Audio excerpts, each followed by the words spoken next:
Snow fell softly over Essex that night, blanketing the countryside in a cold, eerie calm. At the end of a lonely farm track sat a Range Rover, its engines silent, headlights dim, windows frosted over. Inside, three men, Tate, Tony Tucker, and Craig Rolfe, lay slumped and motionless, their bodies shattered by shotgun blasts. No struggle, no witnesses, only death sitting quietly in the freezing dark. What began as a simple discovery on a winter morning would explode into one of Britain's most infamous criminal mysteries. The press called it the Rettendon murders. To the world, it was the bloody end of the Essex Boys, a ruthless trio who thought they were untouchable. Tate was the muscle, a mountain of a man, addicted to cocaine and steroids, his temper as deadly as his fists. Tony Tucker was the businessman, charming, calculating, the face that smiled while deals were being done in back rooms. And Craig Rolfe, the youngest of the three, drove them everywhere, loyal and reckless, chasing the chaos of their empire. In the mid-90s, Britain's rave culture was booming. Ecstasy flowed through clubs like water, and Essex was its beating heart. From Southend to Basildon, warehouses pulsed with lights and bass, while fortunes were being made in pills and powder.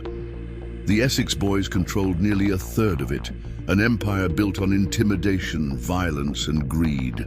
But power breeds enemies. For every deal that made them rich, there was someone left cheated, beaten, or broken. Their arrogance turned allies into rivals.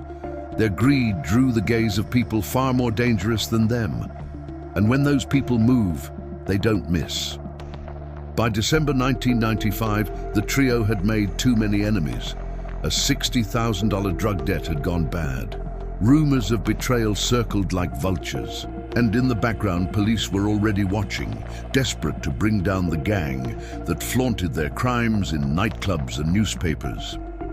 On December 6th, Tate, Tucker, and Rolfe drove out to Workhouse Lane for what they believed was a deal.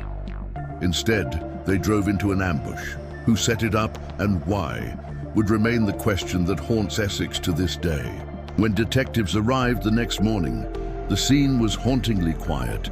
The doors of the Range Rover were shut, the bodies frozen where they fell.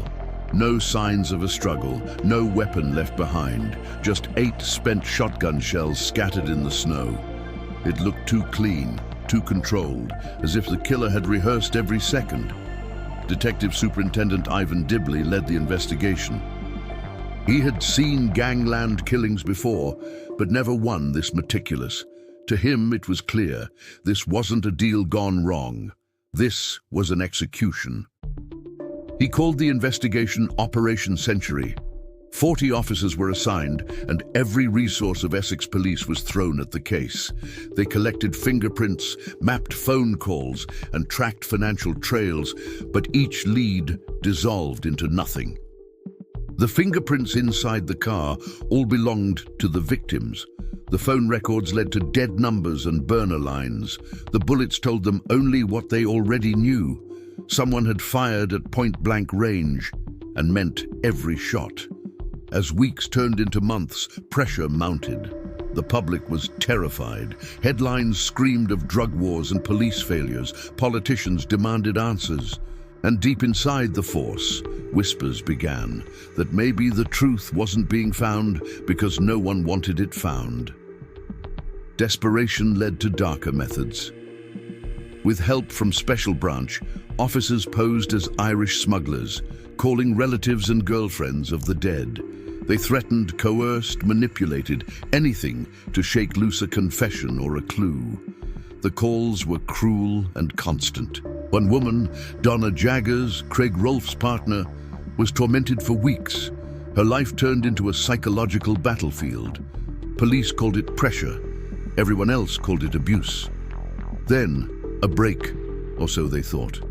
A low-level crook named Darren Nicholls was arrested on drug charges. Facing years behind bars, he offered the police a deal. He claimed to know who killed the Essex Boys.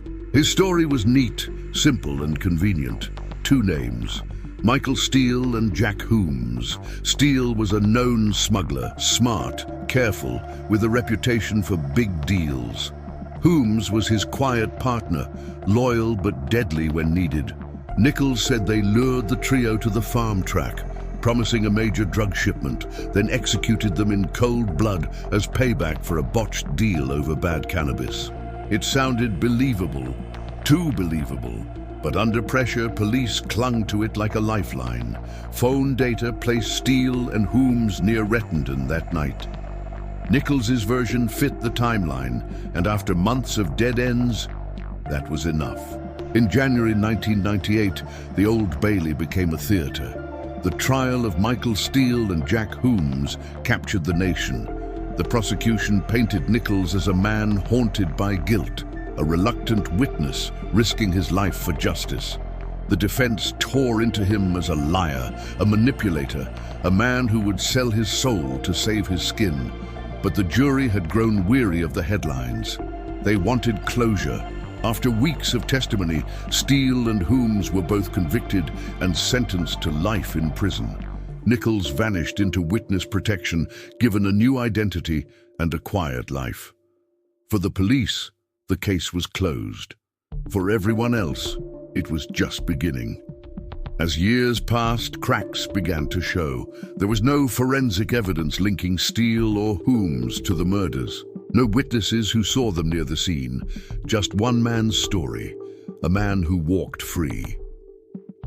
By the early 2000s, doubts turned into outrage. Journalists began to dig. Retired detectives whispered that something was wrong. Even figures from the underworld claimed the real killers were still out there. Former Metropolitan Police Detective David McKelvey led an independent investigation. His findings rocked the story. A witness, known only as Witness A, came forward, claiming the murders weren't about bad cannabis at all. They were tied to a $500,000 robbery linked to Tony Tucker's crew. According to him, East London gangs had ordered the hit to send a message, stay quiet or end up the same way. It explained everything, the precision, the silence, the lack of struggle. The Essex Boys had trusted whoever they met that night, because it wasn't supposed to be a hit, it was supposed to be business. They never saw betrayal until it was too late. But even with new theories, the law refused to bend. In 2018, the Criminal Cases Review Commission reviewed the convictions and declared there was no reason to overturn them. For the families, it was another betrayal. For the public, it was proof the truth was still buried. Time moved on, but Essex never forgot. The clubs, once ruled by Tate and Tucker, became quiet ghosts of a lost age.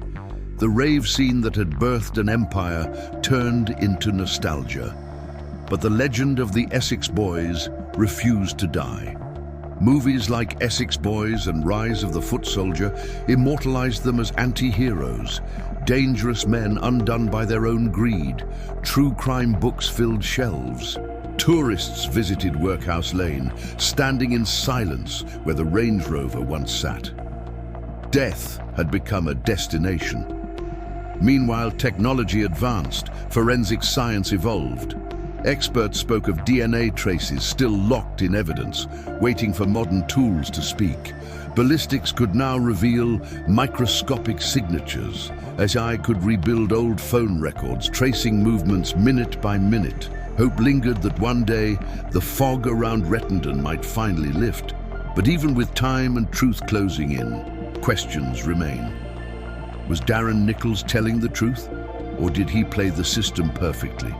Were Steele and Holmes cold-blooded killers, or scapegoats for someone far higher up the ladder, and who, even now, might be living free, protected by the silence of those who still fear to speak?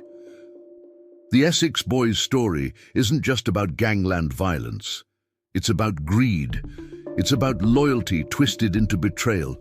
It is about how men who think they rule the night can vanish into it without a sound. 3 men died in the cold.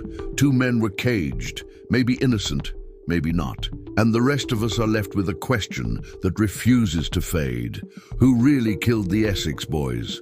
Until the day someone answers, Workhouse Lane will never be just a road in Essex. It will remain a scar, frozen, silent, and whispering secrets every time the winter wind passes through.